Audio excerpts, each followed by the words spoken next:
Halo semuanya, perkenalkan nama saya Pascal Tuhan, saya dari Prodi Teknik Sipil. Di sini saya akan mempresentasikan hasil ringkasan saya dari materi ekonomi teknik. Kita langsung saja pada slide yang pertama. Pengertian ekonomi. Pengertian yang pertama, insinyur mempertemukan dua bidang yang berlawanan, teknik dan ekonomi. Di bidang teknik, fokus pada produksi dan pelayanan berdasarkan hukum teknis. Sedangkan nilai dari kekayaan dari produk dan layanan diukur berdasarkan kriteria ekonomis. Menurut Gerald J. Tusen dan W.J. Fabric. Pengertian ekonomi teknik yang kedua, penentuan kelayakan alternatif investasi berdasarkan kriteria ekonomis yang fokus pada aspek finansial dengan mempertimbangkan faktor-faktor teknis. Menurut Evene L. Grant et al. Tujuan ekonomi teknik. Tujuan dari mempelajari ekonomi teknik adalah menjelaskan tentang pengambilan keputusan dalam rekayasa melalui analisis ekonomi. Ketiga aspek di atas biasa terjadi pada seluruh lapisan organisasi, baik di sektor pemerintahan maupun di sektor swasta dalam dunia perekonomian. Analisis ekonomi teknik. Masalah yang dapat diselesaikan menggunakan analisis ekonomi teknik adalah masalah yang memiliki 3 karakteristik berikut. Yang pertama, masalah itu cukup penting dan memerlukan pemikiran dan usaha serius dalam pemecahannya. Yang kedua, masalah tersebut tidak dapat diselesaikan dalam benak kita, tapi memerlukan analisis yang teliti yang mengorganisasikan setiap elemen masalah dan semua konsekuensi yang mungkin terjadi dan tidak dapat diselesaikan sekaligus. Dan yang ketiga, masalah itu memiliki aspek ekonomis yang cukup penting sebagai komponen yang mengarahkan analisis kepada keputusan. Pengambilan keputusan. Menurut Newman tahun 1988, proses pengambilan keputusan yang rasional biasanya terdiri dari 8 langkah, yaitu yang pertama, pengenalan identifikasi masalah, kedua, mendefinisikan tujuan, ketiga, pengumpulan data yang diperlukan, keempat, identifikasi alternatif yang mungkin atau layak, yang kelima, pemilihan kriteria untuk menemukan alternatif yang terbaik, yang keenam, penentuan hubungan antara tujuan, alternatif, data, dan kriteria membuat model, yang ketujuh, memprediksi hasil dari setiap alternatif, dan yang kedelapan, memilih alternatif terbaik untuk mencapai tujuan. Proposal teknik.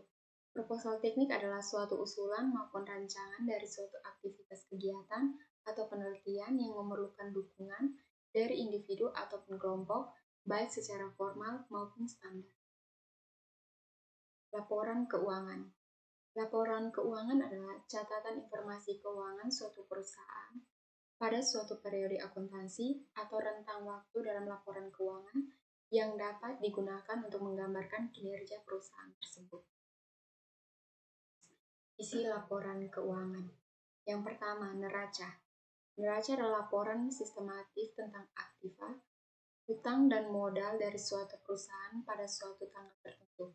Tujuan neraca yaitu untuk menunjukkan posisi keuangan suatu perusahaan pada tanggal tertentu, biasanya pada waktu tutup buku. Yang kedua, laporan laba rugi. Menggambarkan jumlah hasil, biaya, dan laba atau rugi perusahaan pada suatu periode tertentu. Yang ketiga, arus kas atau cash flow. Menggambarkan sumber dan penggunaan kas dalam suatu periode. Yang keempat, laporan perubahan ekuitas. Menggambarkan peningkatan atau penurunan aktiva, bersih atau kekayaan selama periode yang bersangkutan. Yang kelima, laporan operasional. Laporan yang menyajikan informasi mengenai seluruh kegiatan operasional keuangan. Yang keenam, catatan atas laporan keuangan. Dan yang ketujuh, laporan perubahan saldo anggaran lebih. Laporan yang menyajikan informasi kenaikan dan penurunan saldo tahun pelaporan. Sifat laporan keuangan. Sifat laporan keuangan ada dua. Yang pertama, bersifat historis. Bersifat historis merupakan laporan dibuat dan disusun dari data masa lalu atau masa sudah lewat dari masa sekarang. Misalnya, laporan keuangan disusun berdasarkan data satu atau 2 tahun ke belakang. Yang kedua, bersifat menyeluruh. Bersifat menyeluruh merupakan laporan keuangan dibuat selengkap mungkin, artinya disusun dengan standar yang telah ditetapkan. Cash flow atau aliran uang atau arus kas. Cash flow adalah suatu laporan keuangan yang berisi pengaruh kas dari kegiatan operasi, kegiatan perasi, kegiatan transaksi investasi, dan kegiatan transaksi pembiayaan atau penandaan serta kenaikan atau penurunan bersih dalam kas suatu perusahaan dalam suatu periode. Fungsi cash flow.